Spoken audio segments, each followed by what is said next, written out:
வேண்டும், விதிதான் மாறாது. என் பேரின் பின்னே நீ சேர வேண்டும். கடல் கொண்ட கங்கை நிறம் மாற வேண்டும். என்னை மாற்றிவிடு, இதழூற்றிக் கொடு.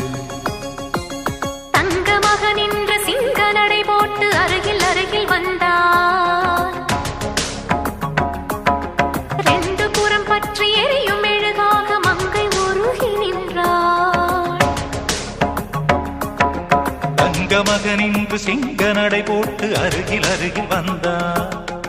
ரெண்டு புறம் பற்றி எரியும் மெழுகாக